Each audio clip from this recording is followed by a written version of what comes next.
remind you to kindly switch your mobile phones to silent mode. Thank you for your cooperation.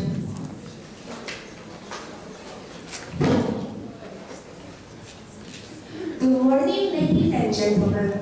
A very warm welcome to the inaugural General Paper Day, organized by Nanyang Technological University School of Humanities and Social Sciences. I am Kai-Xi, and I will be your MC for the day.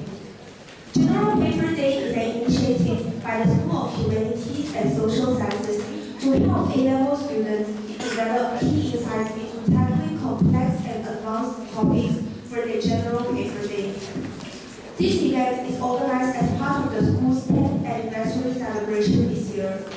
As one of the fastest growing schools in NTU, School of Humanities and Social Sciences now offer 8 degrees, with philosophy lining up as the 9th full-fledged degree. Currently, we have more than 190 faculty members from around the world. Many of them are leading vanguards in their respective fields. Today, 8 of them will be giving us a series of talks spanning from economics, English, history, linguistics and multilingual studies, philosophy, public policy and general affairs, psychology to sociology. We appreciate you taking the time off your busy schedule to join us today. We hope you will have a fruitful and engaging day ahead. To kick off this morning's schedule, we would like to invite Assistant Professor Andres Luco from the Philosophy program to give us a thought-provoking talk on do we have free will? Professor Luco, please. Thank you, Kai-Xi. Can everybody hear me quite fine? Yes. Good. Well, welcome to GP Day at NTU.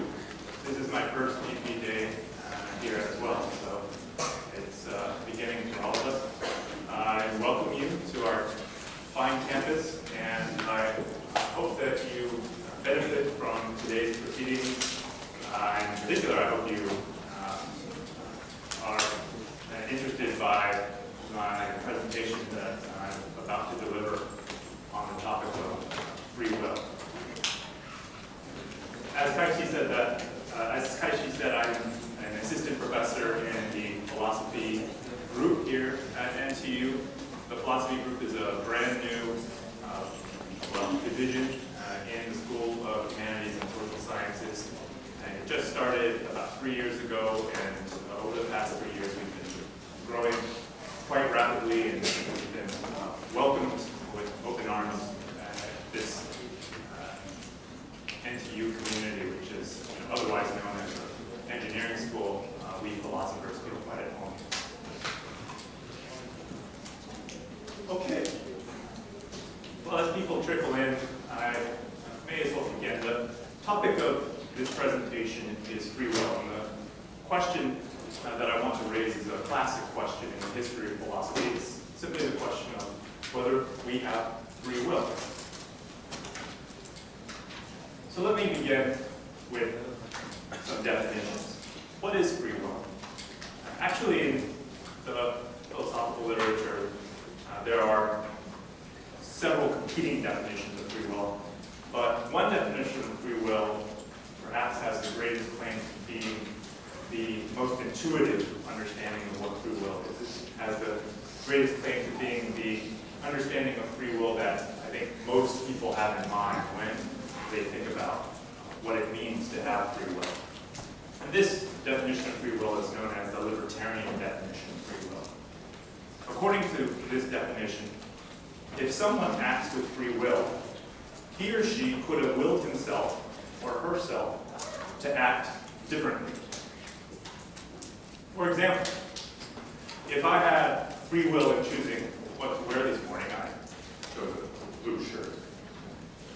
If I had free will in doing that, then, according to this libertarian definition of free will, I could have willed myself to wear a different outfit. I could have willed myself to wear a green or a yellow or a red shirt. Well, actually, I hate green, so you get my point. Libertarianism is the thesis that we sometimes act with free will, according to the definition that I just presented. we sometimes act with free will in the libertarian definition of the word. Now, libertarianism doesn't deny that people may sometimes not act with free will. Perhaps a brain tumor leads you to some very strange and sudden and unintentional actions. And perhaps in those kinds of cases, you wouldn't act with free will. Libertarianism simply maintains that people sometimes, at least, perhaps oftentimes, do act with free will, especially people in normal circumstances who don't have any kind of disease or affliction. So that's what I mean by free will. And I'm going to stick with the libertarian definition of free will throughout this talk. And I want to today evaluate the claim made by libertarianism. I want to ask whether or not it is true that we sometimes do act with free will in the libertarian sense. So this is simply an example, hopefully, that will help to illustrate what it means to have free will. As I said before, according to the libertarian definition of free will, if someone acts with free will, then he or she would have willed herself or himself to act differently. And, for example, just think of me as the gray stick man. Okay. This morning I decided what to wear, and I decided to wear a blue shirt. But there are a number of other shirts in my closet with different colors, and I suppose that it was true that I acted with free will in choosing what to wear this morning. Okay. I could have willed myself to act differently. I could have, say, willed myself to choose a red shirt, or a yellow shirt, or a purple shirt. Okay. And I could have done that solely through an act of will, solely through a conscious decision. Okay. Which leads me to decide, hey, you know what, today I want to wear a red shirt or a yellow shirt. If the libertarian thesis about free will is true, then if I act with free will in choosing what I wore today, through an act of conscious decision making, solely through an act of will, I could have decided to wear a different shirt, a non-blue shirt. So that's what the libertarian thesis about free will says. Sometimes people act with free will in the libertarian sense.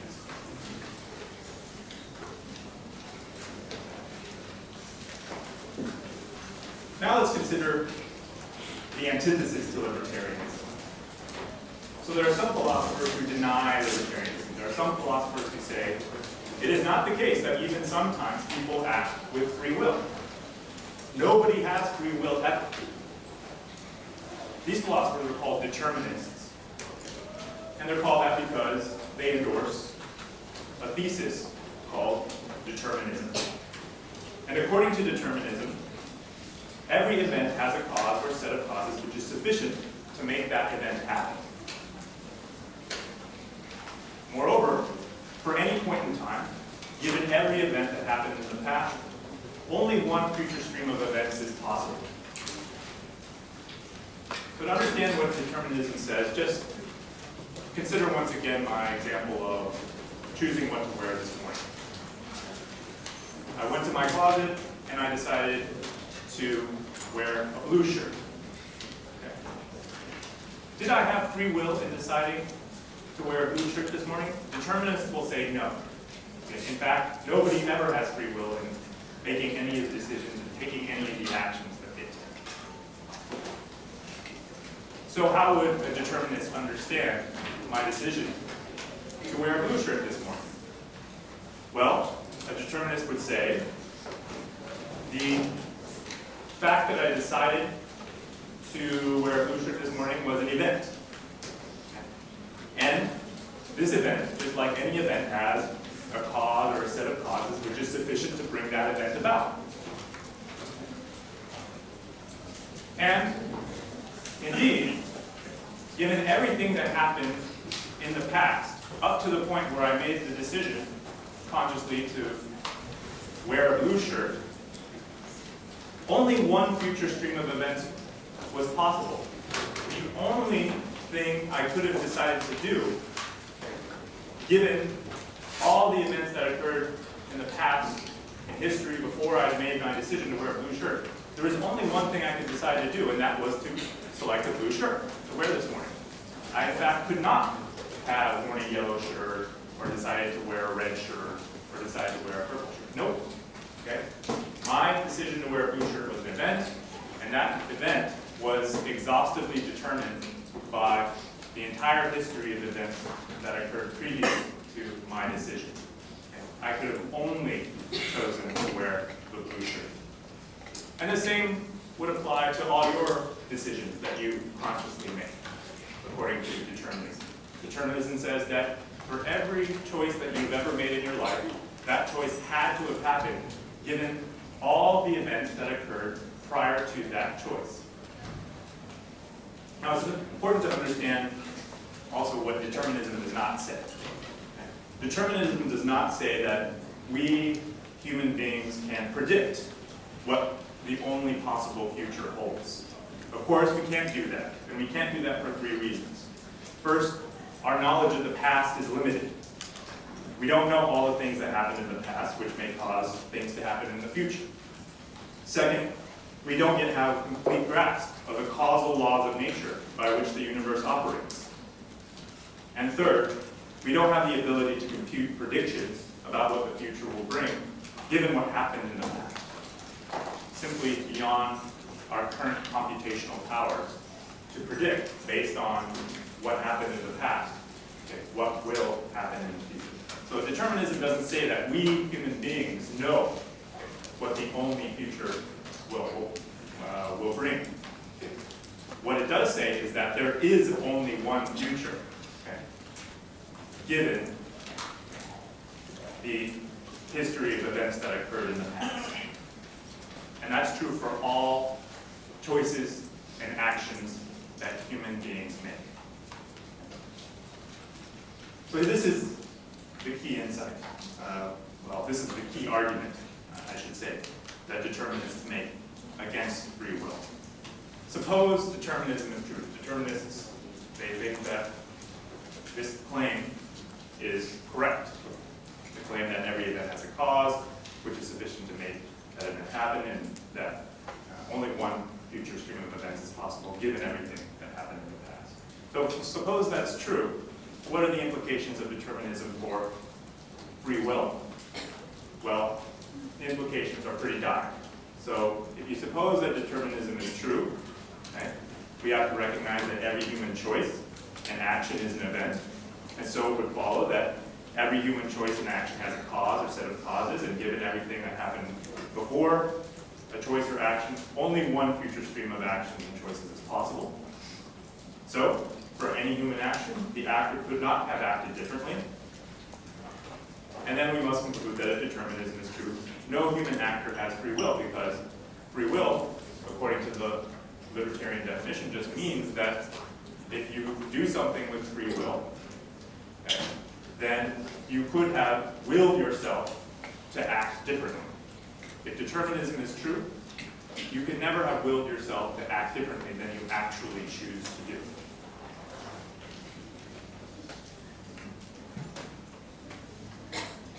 So, even though it might seem intuitively that I could have worn a red shirt or purple shirt or a yellow shirt, that those were all possible futures, okay, that were before me this morning, and I simply decided to wear a blue shirt and pursue that possible future. This, according to determinists, is a complete illusion. Okay, this is not true. In fact, given everything in the past that happened prior to my decision, okay, of choosing a blue shirt, I could have only chosen the blue shirt. Okay, there was only one possible future before. A little weird, but that's what determinism says. And At this point, you might be wondering, well, is that really true? Is determinism really correct? Well, determinists often present evidence for their view on the basis of contemporary neuroscience. So I'll share with you a few experiments that have been done and that have been taken as evidence that determinism is in fact true.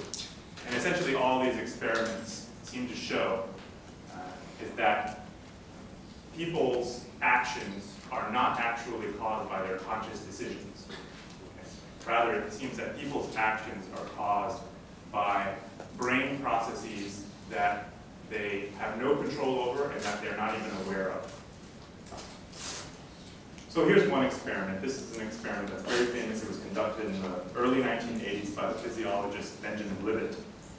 And Libet used EEG readings to show that activity in the brain's motor cortex can be detected about 500 milliseconds, half a second, before a person becomes consciously aware of deciding to move.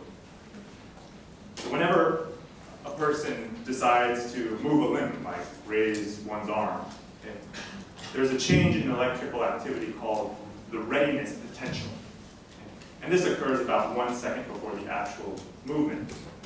Now, intuitively, the sequence of events that leads to a voluntary act of raising one's limb or moving one's limb is the following.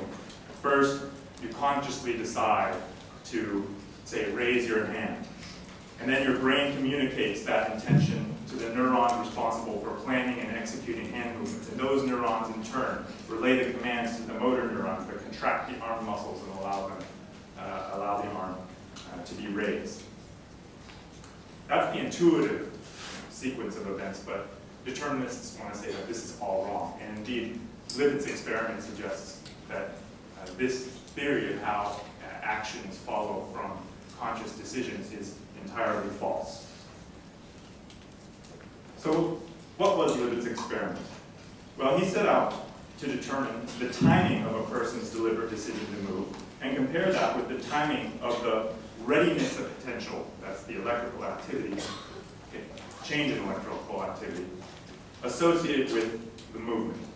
So he put EEG electrodes onto the heads of volunteers and asked each volunteer to spontaneously but deliberately flex a wrist whenever they want. So you just imagine some volunteer subject, he's got electrodes attached to his head, and he's just told, flex your wrist whenever you want. So the volunteers did this, and they did it while watching a clock.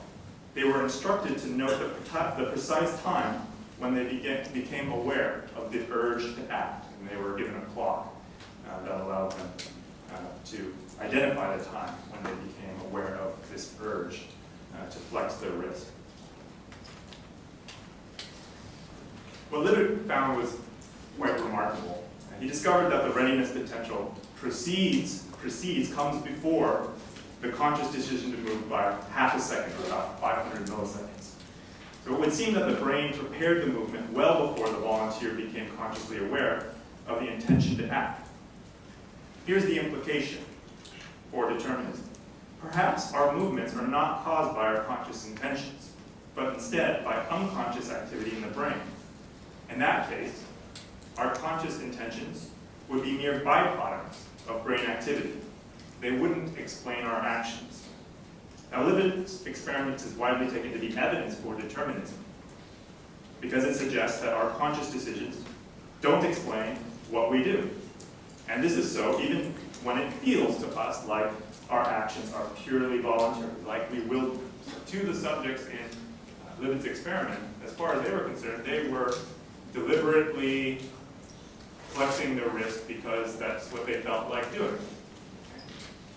But apparently there was brain activity that came before the reported conscious intention.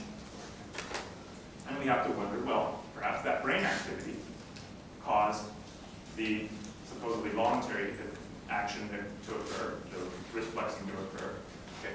And that indeed the impression that one has control, deliberate control over one's actions is just an illusion. Another experiment seems to provide further evidence in support of determinism, and it builds very much on Libet's work. In 2008, the neuroscientist J.D. Haynes used a functional magnetic resonance imaging scanner to read people's brains as they made a simple decision. Volunteers were asked to press one of two buttons with either hand whenever they felt like it. At the same time, the volunteers watched a random sequence of letters appear on a screen. They reported which letter they saw at the precise moment they decided to press one button or the other.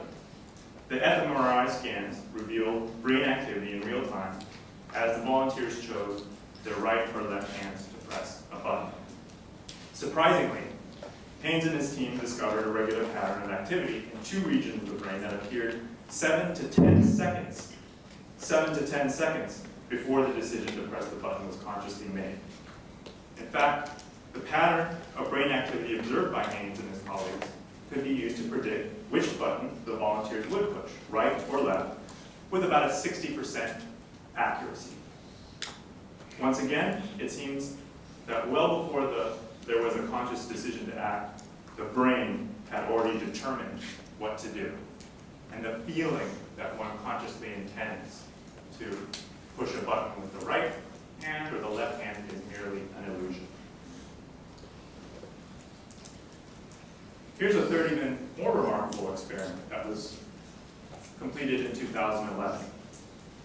The neuroscientist and surgeon Itzhak Fried studied individuals with electrodes planted inside of their brains as part of the procedure to treat epilepsy.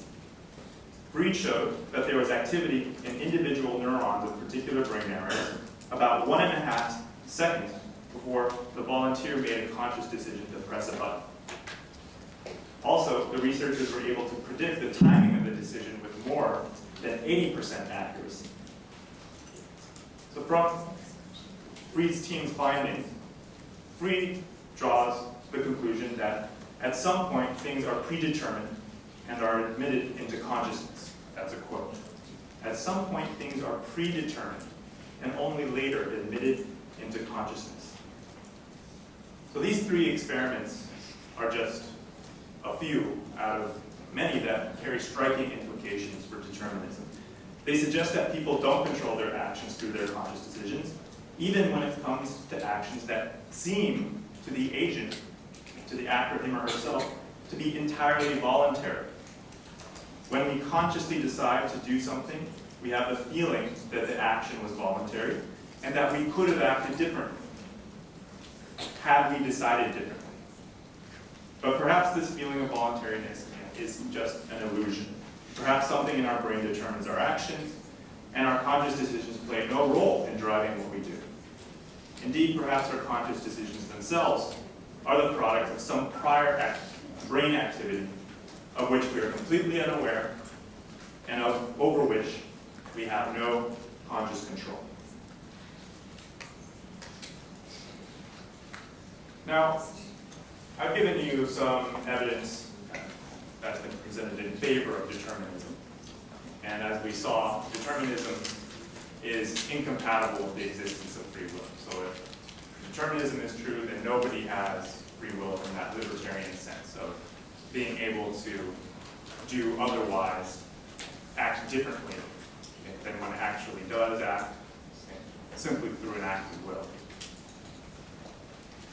Now, some philosophers think that a case for libertarian free will can be made on the basis of a theory called indeterminism. So some philosophers try to defend the idea of libertarian free will, and then defend the idea that we have this thing called free will in the libertarian sense, and they try to make that argument on the basis of a theory called indeterminism. Indeterminism is simply the negation of determinism. It tells us that it's not true that every event is completely determined by some cause or set of causes. Remember, determinism says the opposite. Determinism says that every event is completely determined by some prior cause or set of causes. So indeterminism denies that, and it says that at least some events only have some probability of happening, given what happens before it. Some events are not determined, but random in nature, according to indeterminism. And as one biologist by the name of Martin Heisenberg pointed out, it may be that human behavior is an outcome of some kind of random process. It is not determined. Human behavior may be the outcome of some indeterminate activity. So Heisenberg observed that certain processes in the brain, such as the opening and closing of ion channels and the release of synaptic vesicles, occur at random, and therefore can't be determined by the environment or by genes. Heisenberg argues that much of our behavior can be considered truly self-generated because it's generated by a random brain process. In this random element to human behavior, we might ask, can we find a basis for free will? And I would going to suggest that the answer is no. That indeterminism, even if true, cannot support the thesis that people have free will. Let me reiterate what indeterminism says as a thesis. It says that not every event has a cause which is sufficient to make that event happen. It also says that some events are uncaused because they happen by random chance. And finally, indeterminism says that given everything that happened in the past, more than one future stream of events is possible because there are different possible futures which could occur by random. Which possible future actually does occur could simply be the outcome of a random selection mechanism. So that's what indeterminism says. Now I want to explain why. Indeterminism doesn't guarantee that free will exists. So suppose indeterminism is true, and that some human choices and actions happen by random chance, as Heisenberg thinks. If some human choices happen by random chance, then those choices and actions cannot be caused solely by the human will. It can't be caused solely by conscious decisions. And if that's the case, then actors could not have acted differently solely by willing. Now this is an important point that we have to bear in mind. Libertarianism doesn't say that our actions are random. It says that our actions are caused. Our actions are determined, but they're determined by one specific thing. They're determined by our wills. Our actions are determined by our wills. Okay? And if we had decided or willed to do things differently, we would have done so. So libertarianism, and the thesis that we have free will in this libertarian sense, maintains that our actions are not caused by random processes. They must be caused by our will in a non-random way. So, we must conclude that even if indeterminism is true, choices and actions that happen by random chance do not result from free will. If our choices and actions resulted from random chance, we would just be like jerking phantoms. We would just be like, flailing our arms out just at random for no reason. Okay, but that doesn't seem to be what libertarians have in mind when they say our actions are done with free will. But libertarians want to say that our actions are determined, in particular, by conscious decision making, by the human will.